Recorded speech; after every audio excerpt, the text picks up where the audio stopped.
नमस्कार, मैं हूं अंकुर और आप देख रहे हैं सत्यहिंदी.com।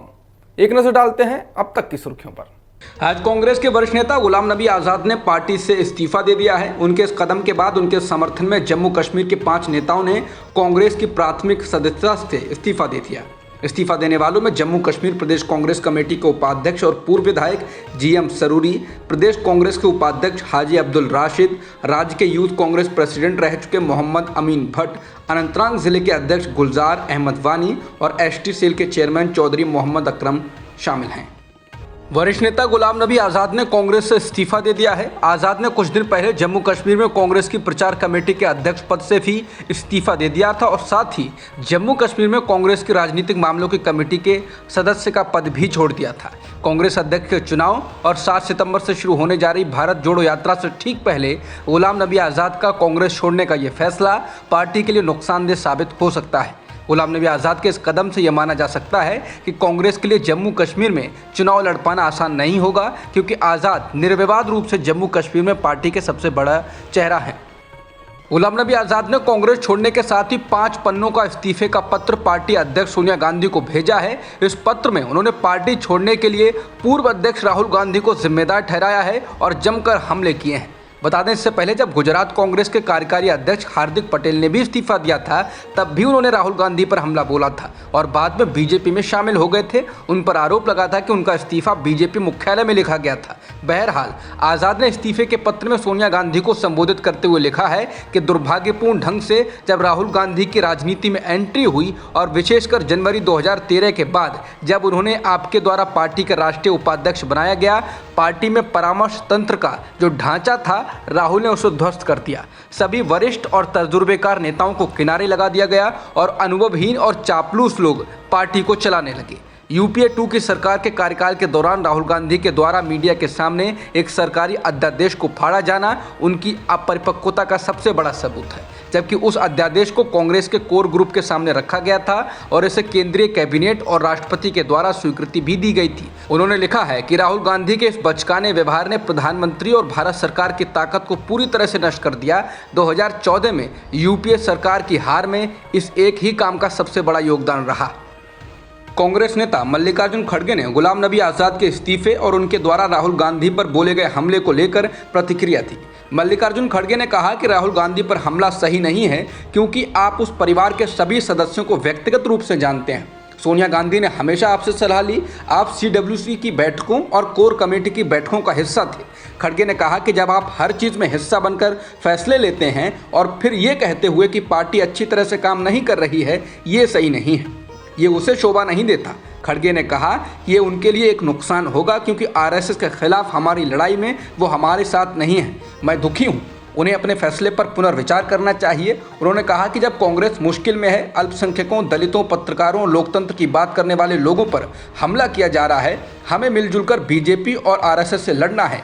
अगर आप उस लड़ाई से भाग जाओगे तो आप पार्टी को धोखा दे रहे हैं। आप मोदी जी की ओर से बनाए गए डर के माहौल में भाग रहे हैं।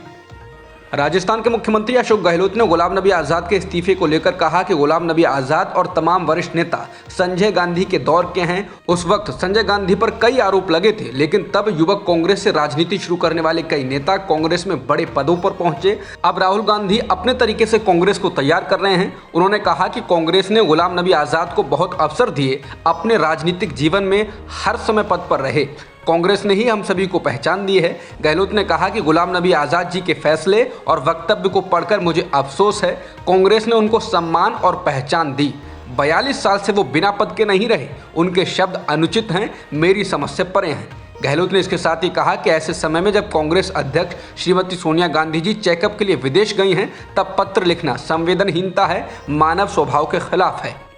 गुलाम नबी आज़ाद के कांग्रेस से इस्तीफा देने पर पंजाब कांग्रेस के पूर्व अध्यक्ष और अब BJP नेता सुनील जाखड़ ने कहा कि कांग्रेस छोड़ते हुए जो शिकायत उन्होंने रखी थी, उन्हीं शिकायतों पर गुलाम नबी आज़ाद ने मोहर लगाई है। समाचार एजेंसी ANI से बात करते हुए उन्होंने कहा कि आज न सिर्फ कांग्रेस के एक मजबूत स्तंभ ने इस्तीफा दिया है, बल्कि मुझे लगता है ये एक सीरीज में है और लोगों के आने की शुरुआत है। ये कांग्रेस के लिए अपने अस्तित्व को बचाए रखने के लिए बहुत कठिन समय होने जा रहा है। उन्होंने कहा कि इस स्थिति के लिए खुद कांग्रेस जिम्मेदार है। कांग्रेस नेता जयराम रमेश ने गुलाम नबी आज़ाद के इस्तीफे को लेकर कहा कि जिस व्यक्ति को कांग्रेस नेतृत्व ने सबसे ज़्यादा सम्मान दिया, उसी व्यक्ति ने कांग्रेस नेतृत्व पर व्यक्तिगत आक्रमण करके अपने असली चरित्र को दर्शाया है। पहले संसद में मोदी के आंसू, फिर पद्म विभूषण, फिर मकान का एक्सटेंशन। ये संयोग नहीं, सहयोग है। गुलाम नबी आज़ाद के इस्तीफे को लेकर कांग्रेस की ओर से प्रेस कॉन्फ्रेंस कर प्रतिक्रिया दी गई। कांग्रेस नेता अजय माकन और जयराम रमेश ने प्रेस कॉन्फ्रेंस में कहा कि आज़ाद साहब कांग्रेस के वरिष्ठ नेता थे और कांग्रेस और प्रशासन में देश और प्रदेश में उन्होंने महत्वपूर्ण पदों को संभाला। अत्यंत दुख की बात है कि जब कांग्रेस पार्टी राहुल गांधी के नेतृत्व में, सोनिया गांधी के नेतृत्व में सड़क पर महंगाई, बेरोजगारी, ध्रुवीकरण के खिलाफ लड़ रही है, भारत जोड़ो यात्रा करने जा रही है, तब ऐसे समय में उन्होंने लड़ाई का साथ छोड़ने का फैसला किया है। अजय माकन ने कहा कि इसमें कोई दो राय नहीं है कि कांग्रेस और विपक्ष में राहुल गांधी सबसे मुखर नेता हैं। ऐसे में हम उम्मीद करते थे कि गुलाम नबी आज़ाद विपक्ष और जनता की आवाज़ को बल देते, लेकिन दुख की बात है वो इस आवाज़ का हिस्सा नहीं बनना चाह रहे थे। ये दुख की बात है। गुलाम नबी आज़ाद के इस्तीफे को लेकर असम के मुख्यमंत्री हेमंत बिस्वा शर्मा ने कहा कि आज़ाद का पत्र और 2015 में मेरे द्वारा लिखे गए पत्र को अगर आप पढ़ेंगे तो आपको काफ़ी समानताएं मिलेंगी। कांग्रेस में सभी जानते हैं कि राहुल गांधी अपरिपक्व हैं।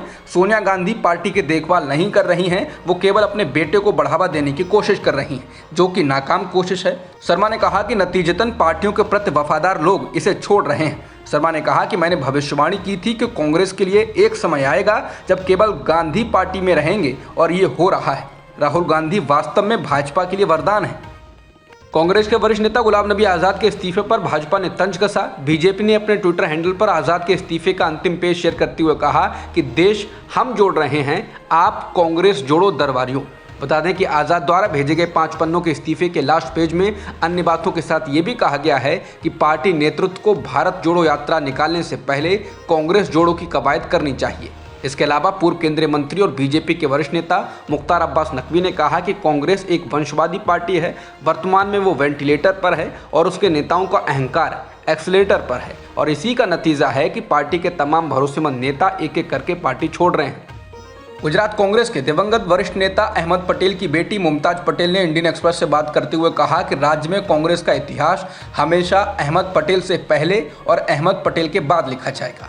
उन्होंने लोगों और नेताओं को एकजुट रखा था। अगर किसी ने कहा कि वो पार्टी छोड़ना चाहता है तो वो उन्हें रहने के लिए मना लेते थे। उनके विपक्षी नेताओं के साथ भी अच्छे संबंध थे, जो उन पर विश्वास करते थे और उनका सम्मान करते थे। उनकी गैर मौजूदगी से जो रिक्तता रह गई है वो कभी नहीं भर पाएगी। फिलहाल पार्टी में कार्यकर्ताओं की सुनने वाला कोई नहीं है। ये पूरे देश में पार्टी के सामने एक बहुत बड़ी समस्या है।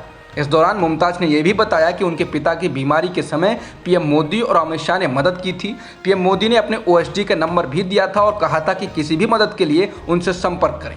इसके अलावा गृह मंत्री अमित शाह ने भी फ़ोन किया और मदद की पेशकश की थी। मुमताज ने बताया कि उनके पिता की मौत के दौरान पीएम मोदी पहले शख्स थे जिन्होंने फ़ोन किया। उन्होंने सुबह 4:30 बजे फ़ोन किया था। इसके बाद सोनिया गांधी ने किया। इसके साथ ही मुमताज ने बताया कि जब पिता अस्पताल में थे तब सुबह और शाम राहुल गांधी 2 बार फ़ोन करते थे। अरविंद केजरीवाल ने दिल्ली की विधानसभा में कहा, ये दिल्ली में ऑपरेशन लोटस चलाने की कोशिश कर रहे हैं। इनको 40 विधायक तोड़ने हैं, जिसके लिए इन्होंने 800 करोड़ रुपए रख रखे हैं। दिल्ली के मुख्यमंत्री केजरीवाल बोले, ये पिछले कुछ सालों से अभी तक 277 विधायक खरीद चुके हैं। दिल्ली में अभी रेट 20 करोड़ का था। अगर 20 करोड़ से ही मान लें तो 5,500 करोड़ रुपए ये खर्च कर चुके हैं, और दिल्ली के विधायकों के पैसे जोड़ें तो 6,300 करोड़ रुपए खर्च कर चुके हैं। ये किसका पैसा है? आज देश का हर आदमी महंगाई से परेशान है। ये जितनी जीएसटी महंगाई हो गई, ये सारा पैसा 2 चीज़ों में जा रहा है। एक, अरबपति दोस्तों के पैसे माफ़ करते हैं ये लोग, दूसरे विधायक खरीदते हैं। केजरीवाल ने कहा कि महाराष्ट्र में विधायक खरीदने थे तो दूध, छाछ जैसी चीज़ों पर जीएसटी लगा दिया। जब सरकार गिरानी होती है तब पेट्रोल और डीजल जैसी चीज़ों पर रुपए बढ़ा देते हैं और ये सब पैसा वहीं लगाते हैं। आगे झारखंड में सरकार गिराने की कोशिश कर रहे हैं। देखिए जल्द ही कुछ महंगा करेंगे। केजरीवाल ने कहा, ये लड़ाई भ्रष्टाचार के खिलाफ नहीं, एक आदमी की सत्ता के हवस की लड़ाई है।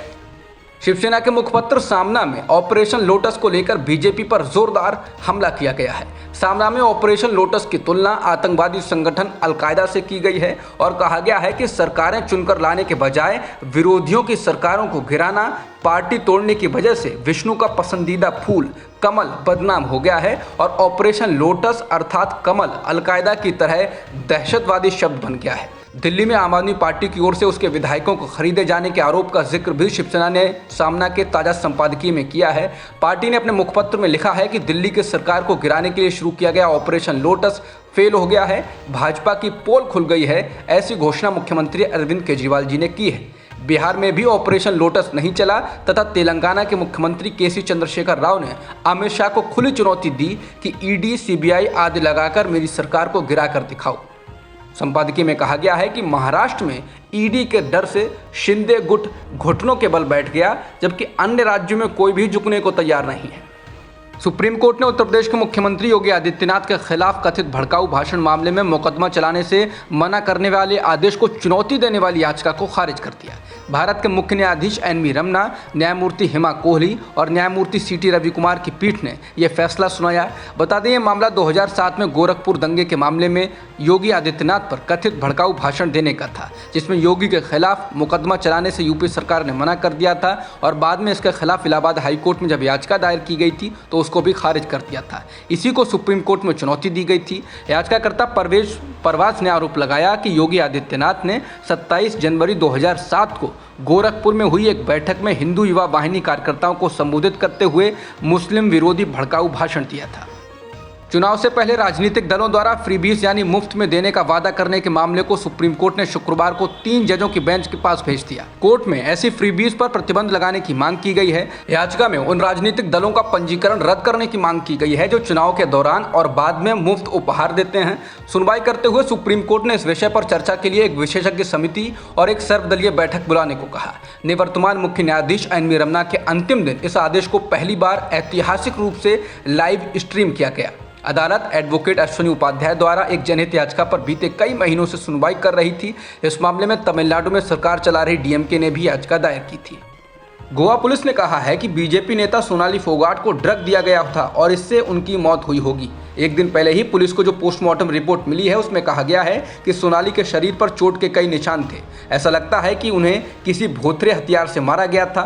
इस मामले में उनके 2 सहयोगियों को ही हत्या के आरोप में गिरफ्तार भी किया गया है। पुलिस ने सुरक्षा कैमरे के फुटेज और कथित कबूलनामे का हवाला देते हुए कहा है कि सोनाली फोगाट को उनके 2 सहयोगियों ने गोवा में एक रेस्तरां कम नाइट क्लब में पार्टी करते समय पानी में मिलाकर कुछ आपत्तिजनक चीज पिला दी थी। इसके बाद वो बेचैन महसूस कर रही थी। उन्हें उस होटल में ले जाया गया जहां वे सभी ठहरे हुए थे और फिर अगली सुबह उन्हें मृत हालत में अस्पताल ले आए। अब तक की खबरों में इतना ही। बाकी खबरों के लिए बने रहिए सत्यहिंदी.com के साथ।